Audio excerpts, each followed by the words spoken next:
Captain Marcus Thompson stared at the massive object floating in the darkness beyond Pluto.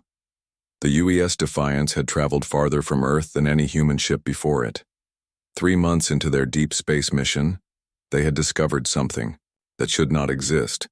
The crystalline structure stretched for miles in every direction.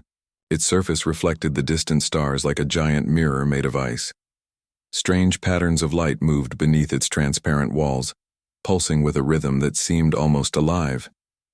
"Captain, I'm getting readings I've never seen before," said Lieutenant Jake Williams from his position at the tactical station. His voice carried a mixture of excitement and worry. "This thing is older than our solar system, maybe older than Earth itself." Dr. Rebecca Martinez floated over to the main viewing window, her eyes wide with wonder. As the ship's xenobiologist, she had spent years studying alien life forms, but nothing had prepared her for this moment. "The energy signatures are incredible," she whispered. "Whatever this is, it's been waiting out here for millions of years."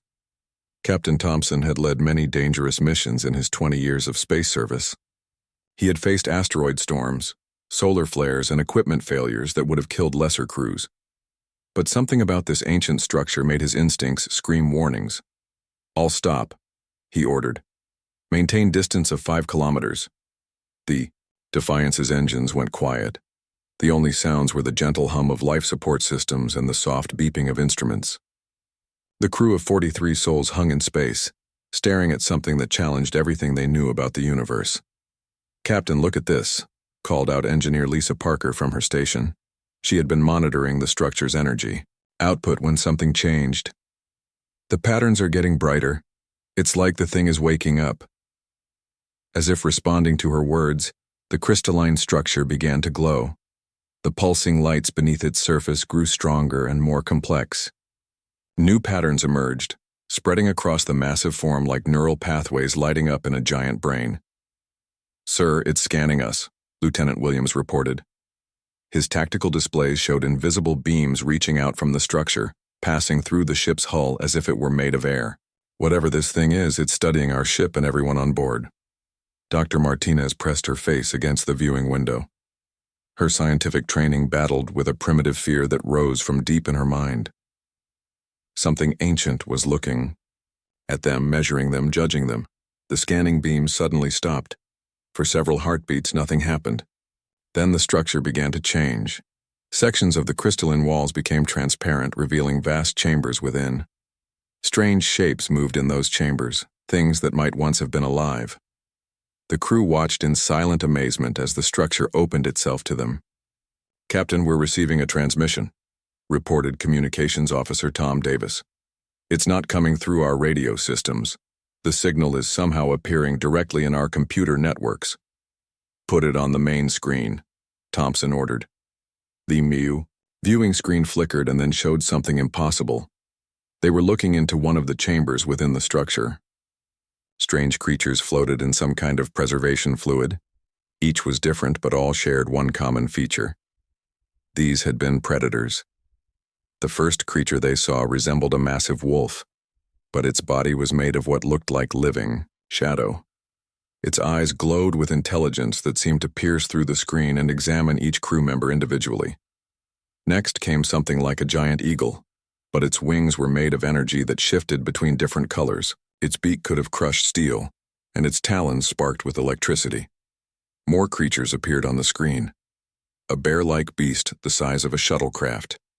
Snake creatures that moved through space itself. Things with too many teeth and eyes that held the wisdom of ages. Then a voice spoke inside their minds, not through their ears but directly into their thoughts. Every crew member heard it clearly, speaking in perfect English. "Welcome, children of Earth. We have been waiting for your kind to reach us." Captain Thompson forced himself to remain calm. First contact with alien intelligence was every space explorer's dream and nightmare. He had trained for this moment, but no training could have prepared him for the reality. "I am Captain Marcus Thompson of the United Earthship Defiance." "Who are you?"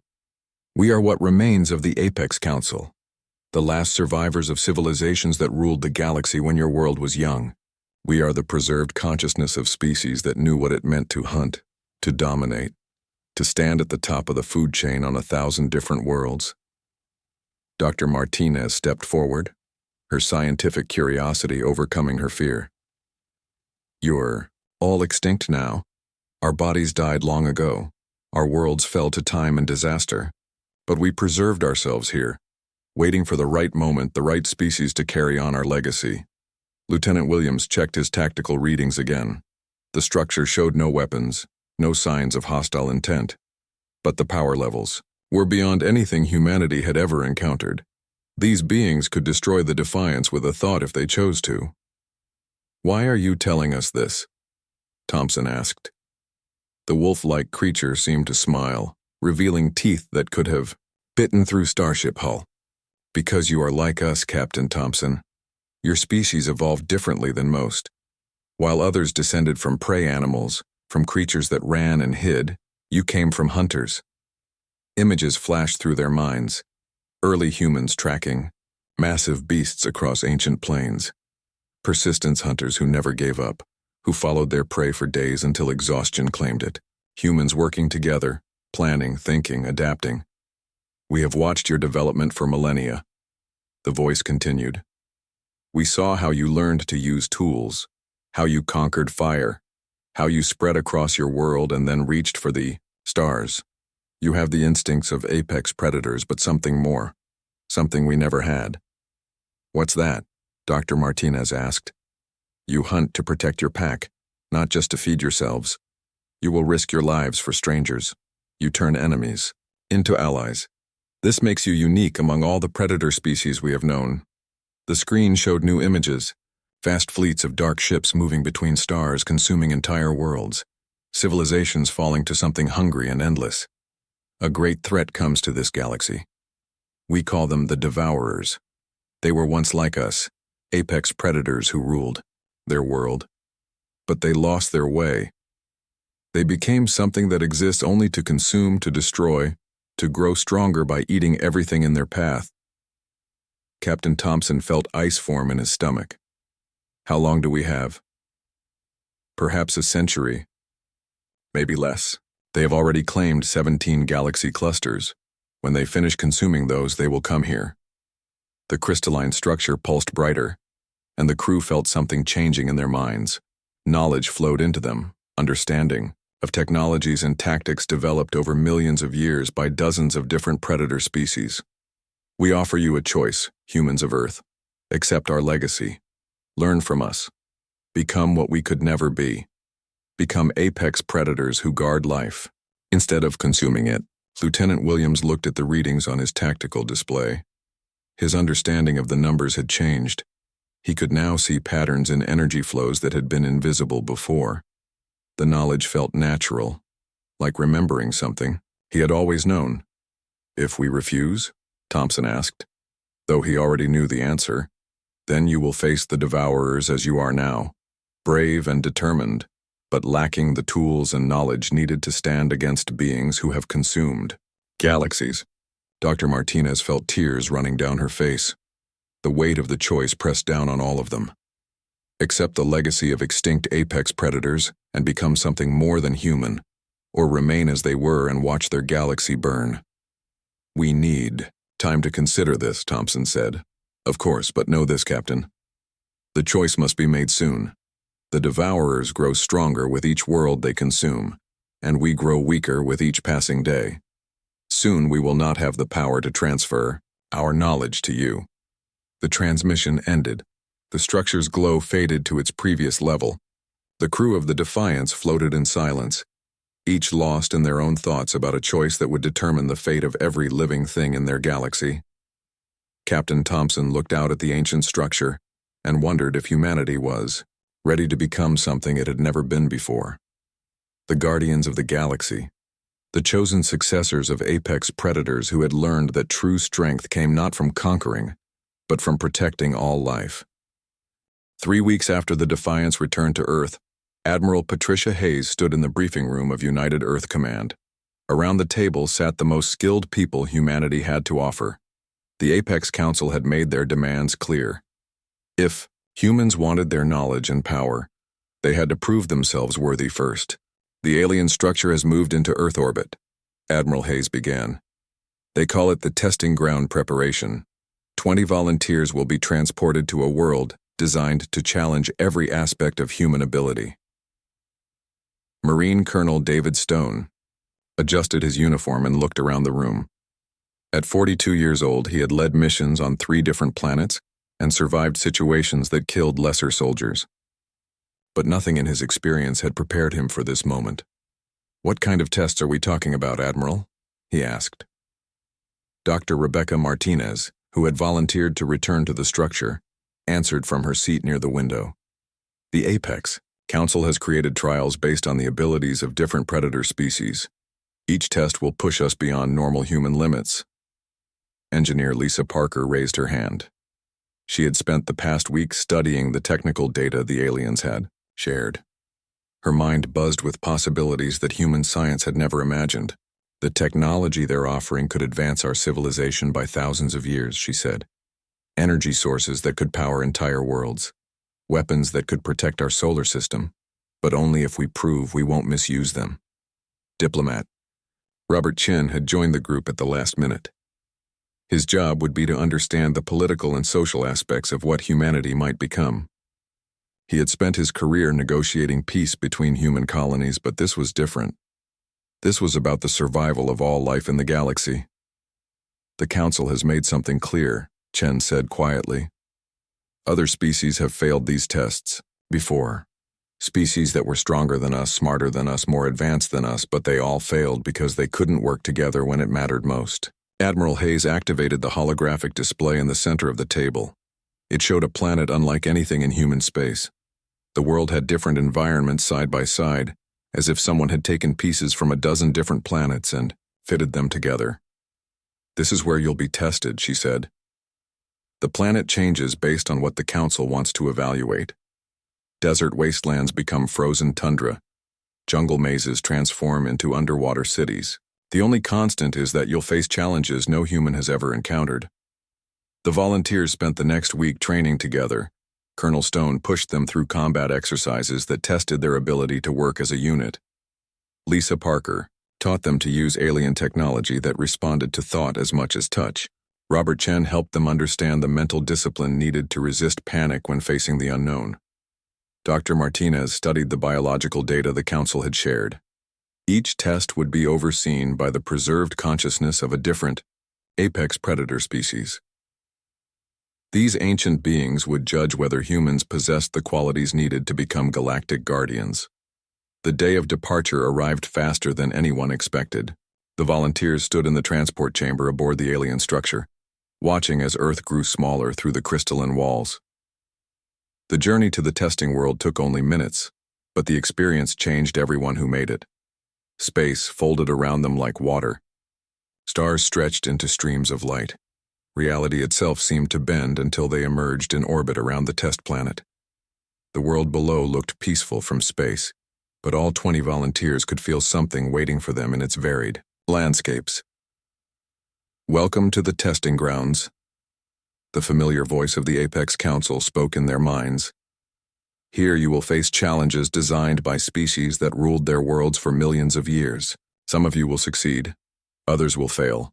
All of you will be changed." The first test began as soon as they landed.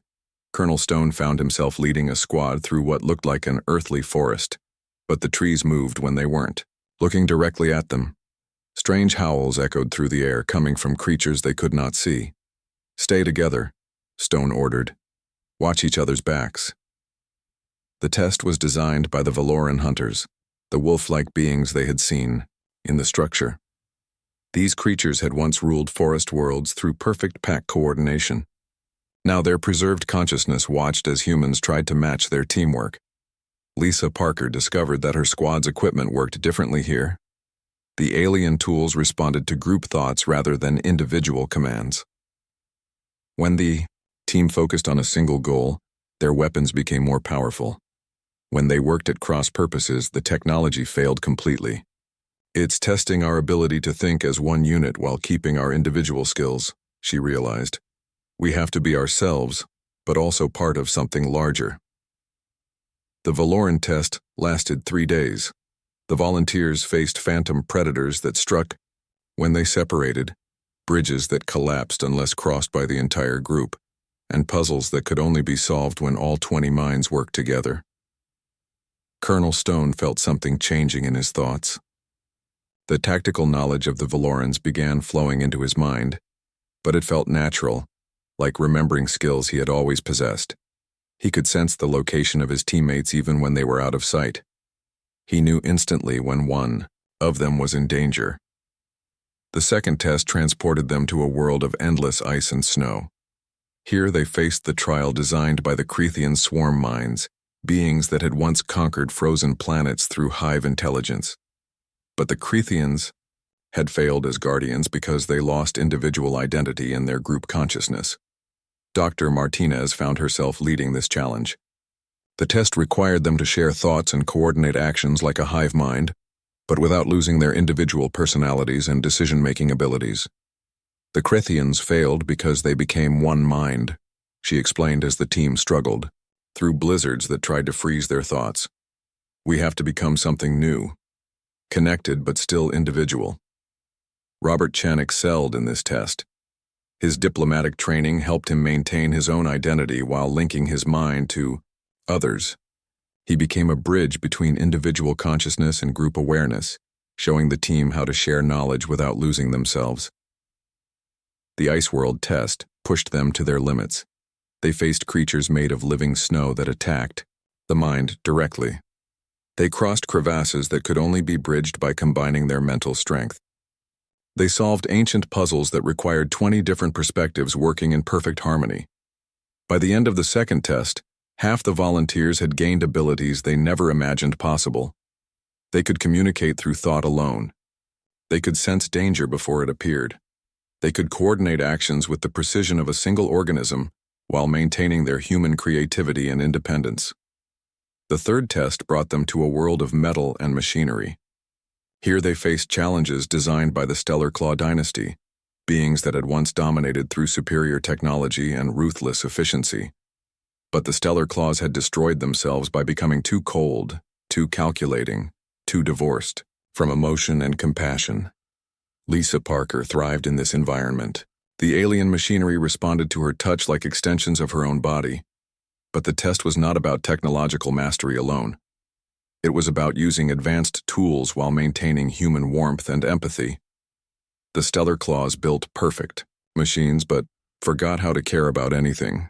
Parker realized as she worked to solve a puzzle that required both technical skill and emotional understanding. They became as cold as their technology. The volunteers spent days in the mechanical world, learning to blend human intuition with alien precision. They discovered that their emotions made them stronger, not weaker. Their ability to care about others gave them advantages that purely logical beings could never achieve. Colonel Stone found himself bonding with the consciousness of ancient predators, but the bond was different than he expected. Instead of making him more savage, it made him more protective. Instead of increasing his desire to dominate, it strengthened his need to guard others. As the final day of testing approached, the volunteers had changed in ways that surprised even the Apex Council. They had gained the hunting instincts of apex predators, but they had kept their human hearts. They had learned to work together like pack animals, but they had maintained their individual courage and creativity. "You have exceeded our expectations," the Council's voice spoke to them as they prepared to return to Earth. No species has ever passed all 3 initial tests while maintaining their core nature. You are ready for the next phase of your development, Doctor. Martinez looked around at her fellow volunteers. They were still human, but they were something more now. They carried within them the knowledge and instincts of beings that had ruled the galaxy when Earth was young. But they had not lost their humanity in gaining this power.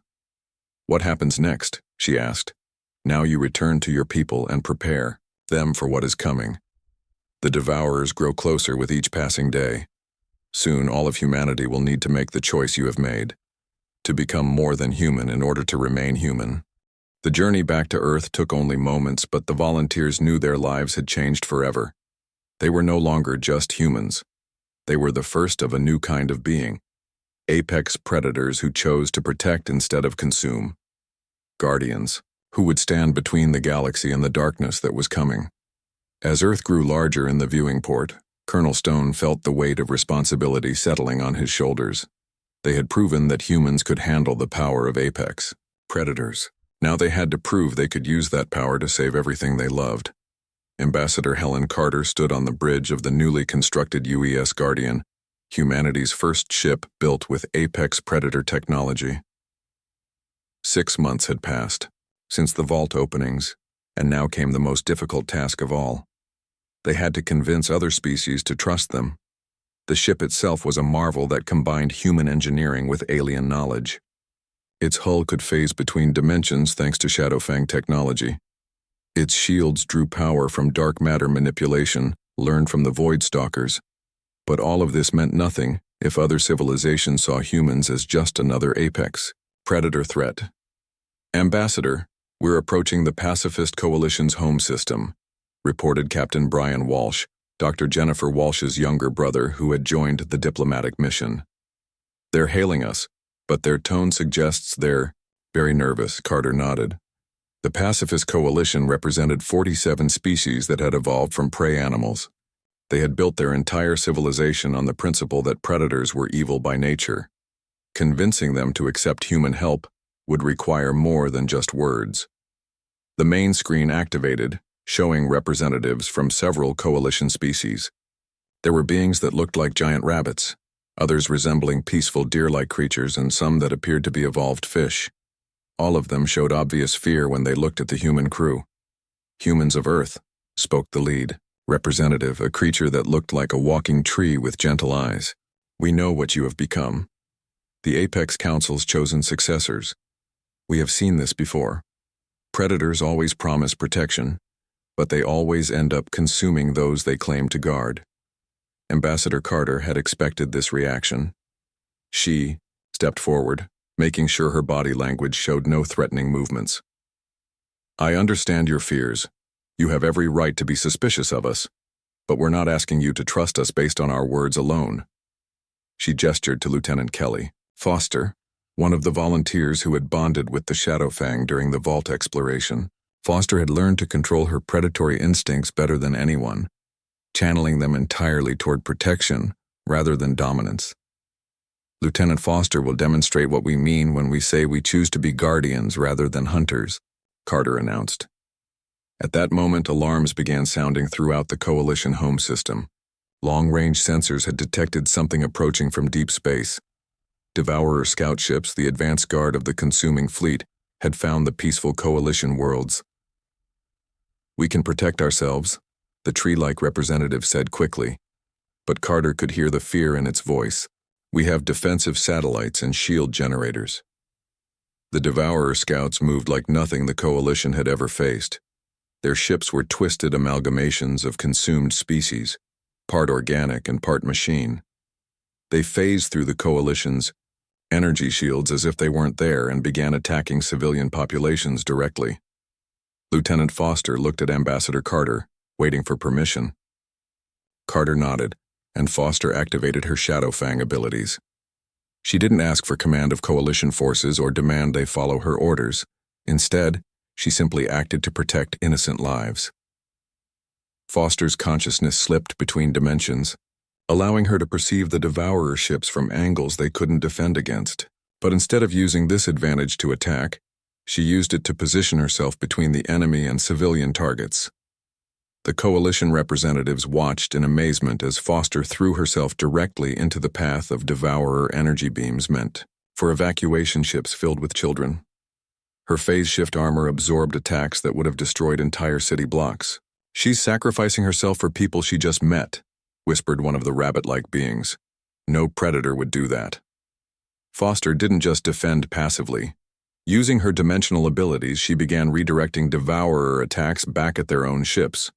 She turned their consuming hunger against them, making them devour themselves instead of innocent victims. The battle lasted only minutes, but it changed everything. When the last Devourer scout was destroyed, Foster collapsed from exhaustion. She had pushed her hybrid consciousness beyond safe limits to protect beings she had never seen before. Ambassador Carter knelt beside Foster as medical teams from both human and coalition ships worked to help her. "This is what we mean by choosing to be guardians," Carter said to the coalition representatives.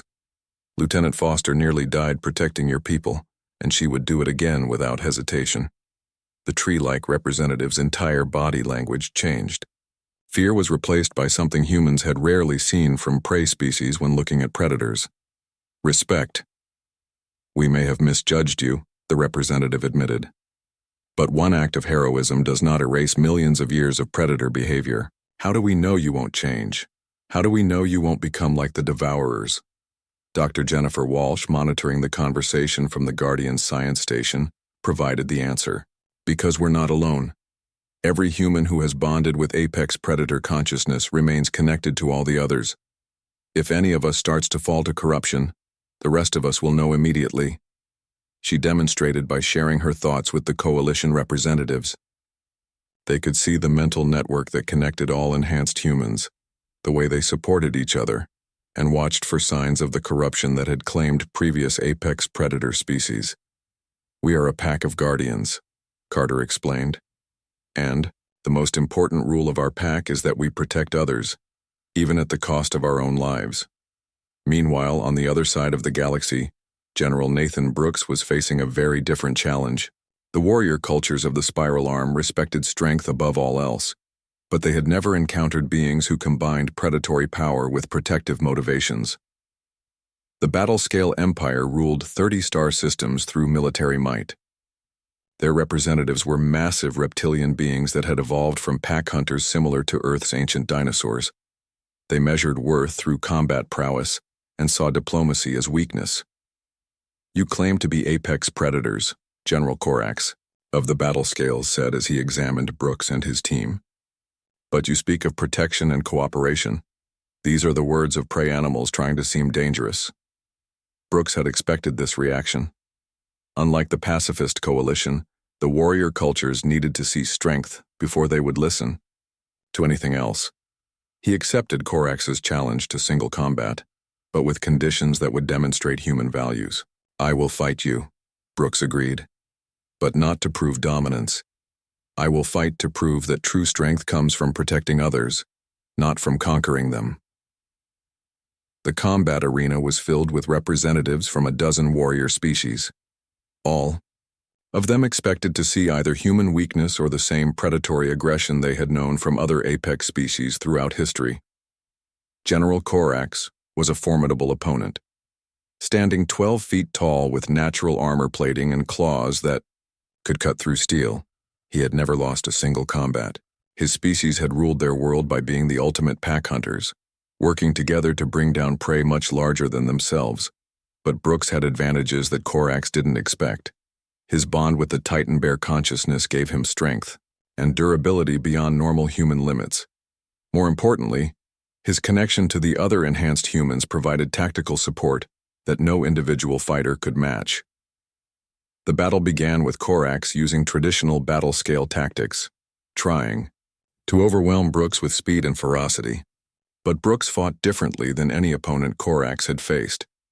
Instead of trying to dominate or destroy, Brooks fought to protect an imaginary third party, treating the combat as if innocent lives depended on his success. This change in motivation transformed Brooks' fighting style completely. Every move was calculated not just to defeat Corax but to minimize harm to bystanders who weren't actually there. He could have seriously injured the battle-scale general multiple times, but chose instead to use only enough force to win. When Brooks finally pinned Corax, he immediately helped the general to his feet instead of standing over him in victory. The gesture shocked every warrior in the arena. In their cultures, defeated opponents were either killed or humiliated. They had never seen a victor show respect for the one he had beaten. "I don't understand," Corax said, genuinely confused. "You had me helpless. You could have claimed total victory. Why did you show mercy?" Brooks smiled, extending his hand to shake with the battle-scale general. "Because the goal was never to defeat you. The goal was to prove that we can be strong, enough to protect others without needing to dominate them. You fought with honor, General, That makes you someone worth having as an ally, not an enemy. The transformation in the warrior culture's attitude was immediate. Species after species stepped forward to pledge their fleets to the Alliance.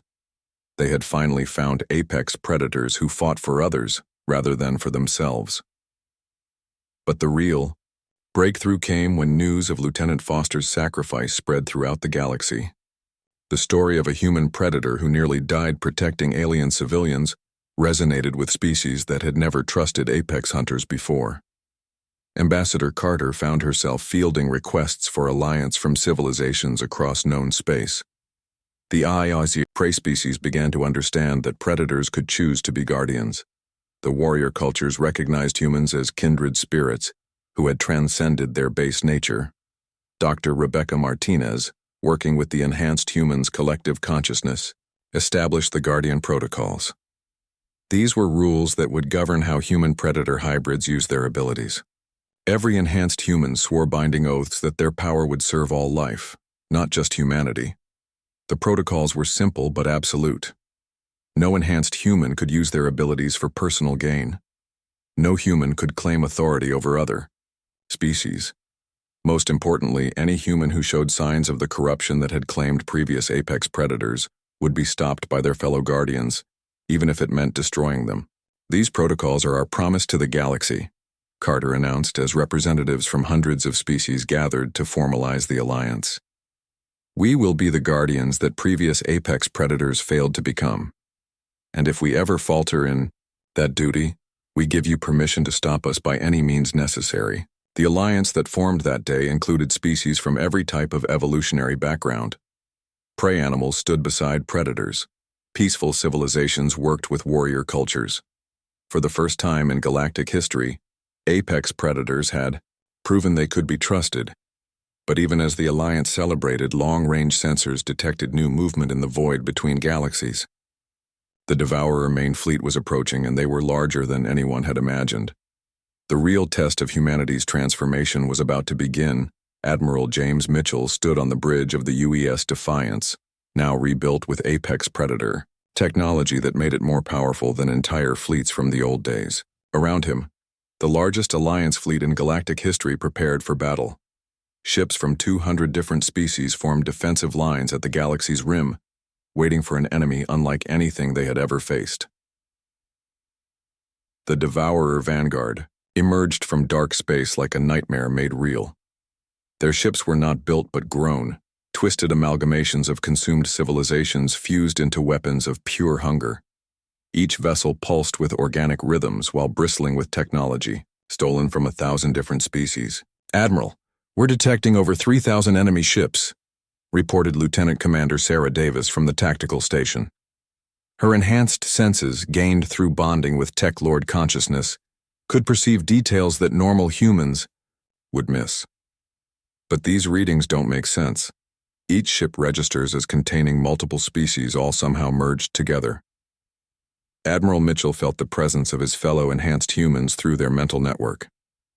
Commander Torres phased his ship between dimensions to scout the enemy formation. Dr. Walsh manipulated dark matter to create sensor screens that could penetrate Devourer stealth systems. All 20 of the original volunteers were scattered throughout the fleet, each using their hybrid abilities to give the Alliance every possible advantage. "What we're seeing is what we could have become," came the voice of Sergeant Anderson through the mental link. He was aboard a battle-scale war vessel, studying the enemy through the knowledge gained from his Star Eater bonding.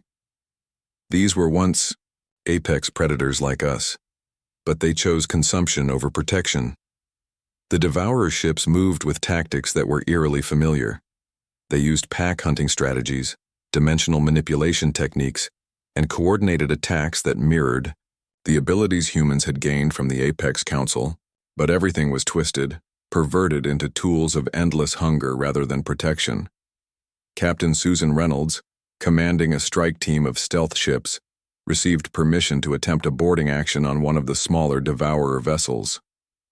Her team included both humans and aliens, all volunteers who understood the terrible risk they were taking. "Remember, our goal is intelligence gathering," Reynolds told her team as they approached the enemy ship. We need to understand what we're truly fighting. The Devourer ship's hull was a mixture of metal, flesh, and crystalline structures that seemed to shift and change as they watched. Reynolds used her Shadowfang abilities to phase the boarding craft through the hull, but what they found inside made several team members physically sick. The ship's interior was a maze of organic corridors, lined with preservation pods. In each pod floated the remains of beings from consumed civilizations, their bodies kept alive to provide biological functions for the ship itself. The Devourers had not just killed their victims, they had integrated them into their technology. "This is obscene," whispered Dr. Martinez through the mental link as Reynolds shared what they were seeing. "They're using the bodies of their victims as spare parts." But the most horrifying discovery came when Reynolds reached the ship's command center. The Devourer captain was still recognizably from an apex predator species, but it had been altered beyond normal recognition.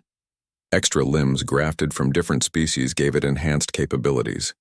Its head contained multiple brains taken from conquered civilizations. Most disturbing of all, Reynolds could sense that somewhere deep inside the abomination, the original consciousness still existed.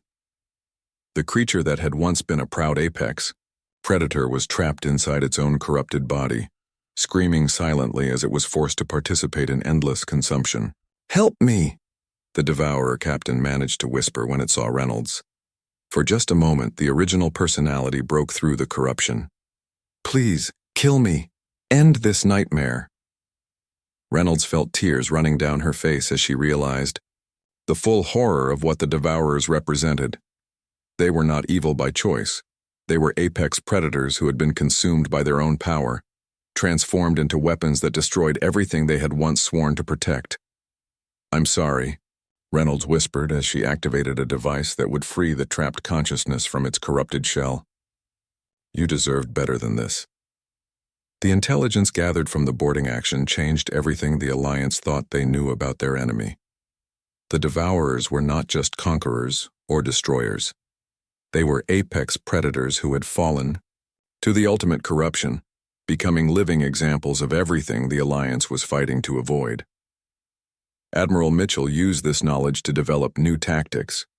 Instead of treating the Devourers as purely evil enemies, the Alliance began fighting them as corrupted beings who might still contain traces of their original noble purpose.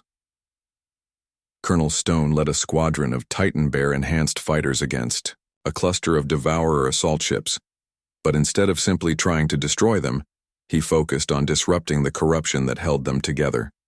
Using precisely targeted strikes, his team began separating the consumed victims from the ships that imprisoned them. "We're not just fighting an enemy," Stone announced to his pilots. "We're performing rescue operations on beings who have been enslaved by their own corrupted nature." This approach proved more effective than anyone had expected. When the consumed victims were freed from the Devourer ships, those ships began to malfunction and eventually destroyed themselves. The corruption could not survive without its victims to sustain it. But the Alliance's greatest victory came when Lieutenant Kelly Foster, now recovered from her earlier sacrifice, encountered a Devourer ship that had once been crewed by beings very much like humans. These apex predators had fallen to corruption only recently, and still retained enough of their original consciousness to recognize what humans were trying to achieve. Foster used her dimensional abilities to communicate directly with the trapped consciousnesses inside the ship. Instead of trying to destroy them, she offered them something no one had given them in centuries: hope. "You can still choose to be guardians," she told them through the mental link. "Help us free your victims, and we'll help you find peace." The response was immediate and overwhelming. The corrupted ship turned its weapons on other Devourer vessels, fighting against its own fleet to protect Alliance ships. The act of choosing protection over consumption, even at the cost of their own existence, began to break the corruption that had enslaved them. Dr. Walsh, monitoring the battle from her position with the main fleet, detected something extraordinary happening in the quantum foam around the rebellious Devourer ship. The act of choosing to protect rather than consume was literally rewriting the corrupted consciousness, restoring pieces of what it had once been. "Admiral, I think we've discovered how to actually defeat the Devourers," she announced. not by destroying them but by reminding them what they used to be. The battle that followed was unlike anything in galactic history. Alliance forces fought not to destroy their enemies, but to liberate them from their own corruption.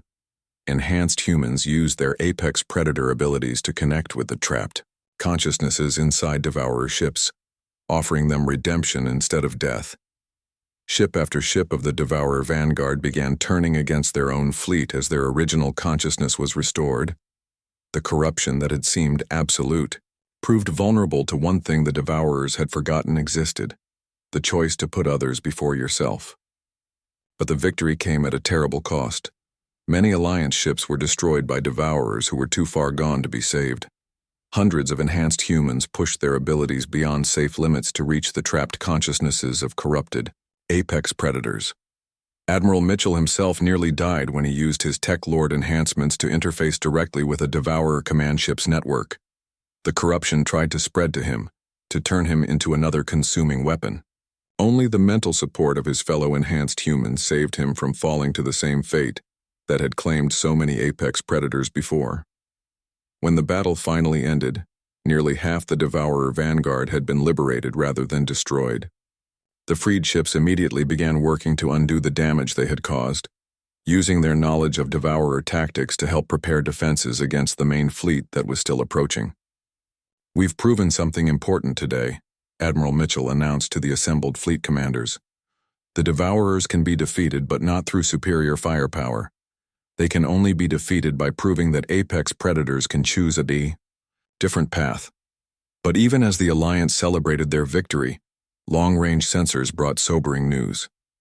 The Devourer main fleet was 100 times larger than the vanguard they had just faced. Worse, the main fleet had learned from the vanguard's defeat. They were adapting their corruption to be more resistant to the redemption techniques the Alliance had discovered. Commander Torres, his consciousness now permanently existing partially in dimensional phase space, detected something that chilled him to the bone. The Devourer main fleet was not just approaching their galaxy, it was bringing with it the consumed remnants of 17 other galaxies, turning the victims of previous conquests into weapons for the next war. "The real battle is just beginning," Torres reported, "and this time the Devourers won't give us the chance to save them. They're coming to corrupt us instead." Dr. Martinez, analyzing the data from the liberated Devourer ships, made the most disturbing discovery of all. The corruption was not just a loss of moral purpose, it was an actual infection. A quantum virus that spread through the consciousness of apex predators, turning their protective instincts into consuming hunger. "The main fleet is planning to infect us," she realized. "They're not coming to destroy the galaxy. They're coming to turn us into more Devourers." The Alliance had won their first major victory against the consuming fleet, but they had also learned that their enemy was more dangerous than they had ever imagined. The next battle would not just determine the fate of their galaxy, it would determine whether humanity and its allies could resist corruption and remain true to their role as guardians, or whether they would join the endless ranks of the Devourers. As the Alliance fleet regrouped and prepared for the final confrontation, every enhanced human felt the weight of responsibility settling on their shoulders. They had proven that apex predators could choose to be guardians. Now they had to prove that guardians could resist becoming the very thing they fought against. President Elizabeth Morgan stood before the largest gathering in galactic history. Representatives from over 500 species filled the restored Apex Council chamber, which had been expanded to accommodate beings of every size and shape imaginable. The final battle against the Devourer main fleet had ended 6 months ago, but the war's true victory was only now being celebrated. The chamber itself told the story of what had been accomplished. Ancient crystalline walls now bore new inscriptions, in hundreds of languages, all carrying the same message, that apex predators had finally learned to transcend their nature without losing their strength. "Today we establish something that has never existed before," President Morgan announced, her voice carrying to every corner of the vast chamber.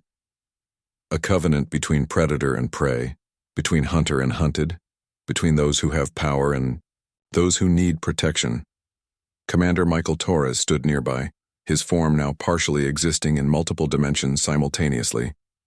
The final battle had changed all the enhanced humans in ways they were still discovering. His consciousness existed in phase space, allowing him to perceive threats from other realities while remaining anchored to his humanity through his connection to the other Guardians. The battle against the Devourer main fleet had lasted 3 months and covered half the galaxy. Unlike the Vanguard, the main fleet had been prepared for the Alliance's redemption tactics.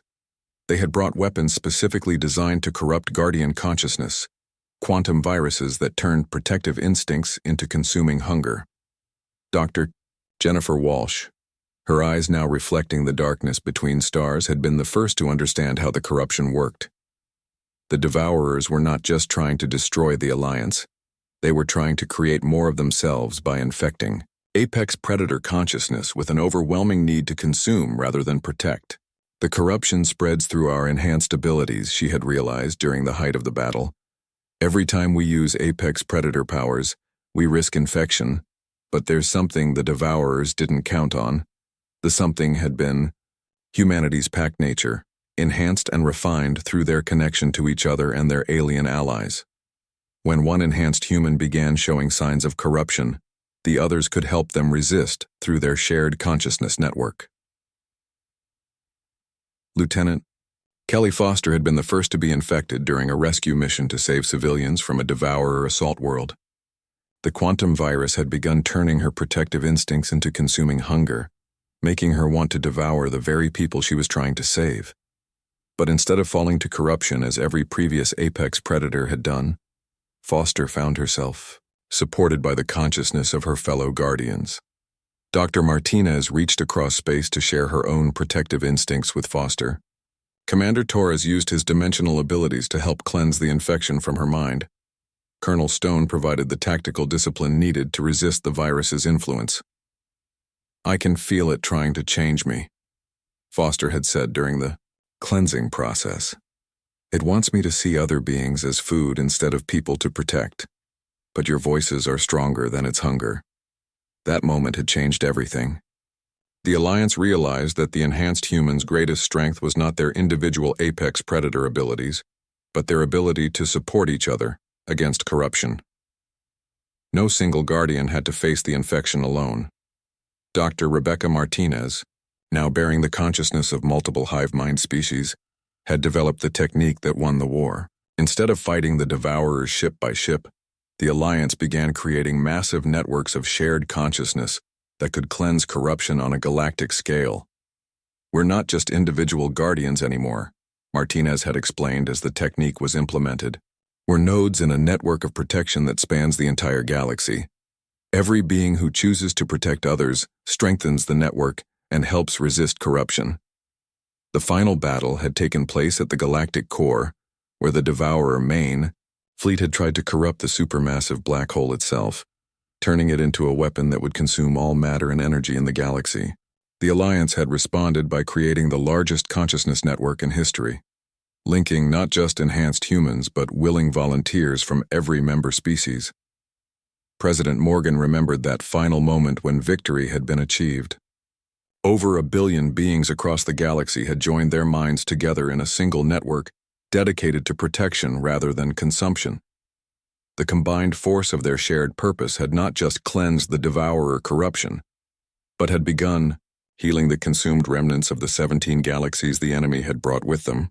The Devourers fell because they had forgotten the most basic truth of existence.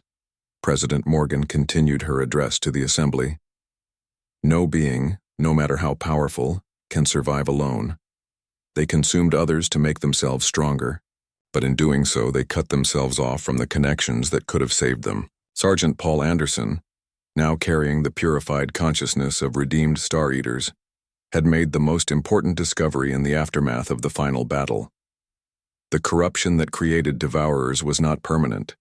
It could be cleansed through exposure to true Guardian consciousness, but only if the infected being still retained some desire to protect others. "We saved over 1 million corrupted apex predators during the final battle," Anderson reported to the Assembly. "They're now working with us to heal the damage their consumption caused. They've become living proof that even the worst corruption can be overcome through connection and purpose." The Alliance had established Guardian Corps units in every galaxy where Devourer corruption had taken hold. These units, led by enhanced humans working alongside redeemed former devourers, were slowly cleansing the infection from entire galactic clusters. Lisa Parker, her consciousness now interfaced with technology that spanned dimensions, had solved the challenge of preventing future corruption. She had developed early warning systems that could detect the quantum virus before it took hold, allowing Guardian networks to respond before any apex predator fell to consuming hunger. Every enhanced being now carries monitoring systems that alert the network if corruption begins, Parker explained to the assembly. No Guardian will ever have to face the infection alone again. But the greatest achievement was not technological. It was the transformation that had occurred in the enhanced humans themselves. They had retained all their apex predator abilities, but had developed something no previous apex species had ever achieved: the ability to feel genuine empathy for all forms of life, while maintaining their protective instincts. Colonel David Stone demonstrated this evolution as he addressed representatives from the former prey species. His presence no longer triggered fear responses in beings that had evolved to flee from predators. Instead, they felt the same sense of safety that young animals felt when protected by their parents. "We are still apex predators," Stone told them. "We can still hunt, still fight, still dominate when necessary. But we choose to use these abilities only to protect those who cannot protect themselves. This choice has become as much a part of our nature as our predatory instincts." Dr. Walsh had made perhaps the most significant discovery of all in the months following the final battle. The enhanced humans were not just individuals who had gained apex predator abilities. They were becoming something entirely new. A hybrid consciousness that combined the best aspects of predator and prey species evolution. "Our children are being born with instinctive understanding of both hunting and protection," she reported. "They know how to track and stalk and fight, but they also know instinctively that these abilities exist to serve others. The Guardian, nature is becoming genetic, not just learned." The ceremony reached its climax as the ancient Apex Council made their final appearance. The preserved consciousnesses of extinct predator species materialized one last time, their forms more solid and vibrant than they had been in millions of years. "You have exceeded every expectation we held," the familiar voice of the council spoke to the assembly. "You have proven that apex predators can evolve beyond their nature to become something greater. You have shown that the strongest beings in the universe can choose to serve rather than rule." The council's form began to fade, but their voice remained strong. "We pass into final rest, knowing that our legacy lives on in beings who will surpass everything we ever achieved. The galaxy is now guarded by those who understand that true strength comes from connection, not domination." As the council faded into peaceful extinction, the chamber filled with light that seemed to come from every being present. The covenant was not just words spoken in ceremony, it was a living agreement between all forms of life that apex predators would serve as guardians, not rulers. Commander Torres activated the dimensional viewing system he had developed, showing the assembly what their success meant. In other galaxies across the universe, the Guardian network was spreading. Former devourer fleets were being cleansed and transformed into protection forces. Apex predator species that had never fallen to corruption were joining the network voluntarily, choosing to become guardians rather than risk future corruption. "The network now spans 47 galaxies and grows stronger every day," Torres reported. "Wherever apex predators exist, the Guardian Covenant is taking hold." The ceremony concluded with the establishment of the Guardian Academy on Earth, where beings from all species could learn to balance predatory instincts with protective purpose. The first class included not just enhanced humans, but volunteers from every type of evolutionary background. President Morgan delivered the final words of the ceremony. "Today marks the beginning of a new age, an age where the strongest protect, the weakest where predators serve all life, and where the power to consume becomes the wisdom to preserve. The galaxy has its guardians, and they will stand watch against any darkness that may come." As representatives from 500 species dispersed to their homeworlds, they carried with them more than just diplomatic agreements. They carried the living proof that evolution could continue beyond its original limits. that apex predators could transcend their nature, and that the strongest beings in the universe had chosen to become its protectors. The ancient crystalline chamber fell quiet, but the consciousness network that filled it continued to pulse with the thoughts and feelings of a billion guardian minds. Earth, once a small world on the rim of a minor galaxy, had become the heart of a protection network that spanned the known universe, and in the nurseries of Earth, the first generation of natural-born guardians opened their eyes to a universe where apex predators were no longer feared, but cherished as the galaxy's eternal protectors. The children carried within them the instincts of hunters and the hearts of guardians, ready to face whatever challenges the infinite cosmos might bring. The future was secure, guarded by beings who had learned that the greatest predators were those who chose never to prey upon the innocent, but to stand forever between the light and any darkness that would consume it.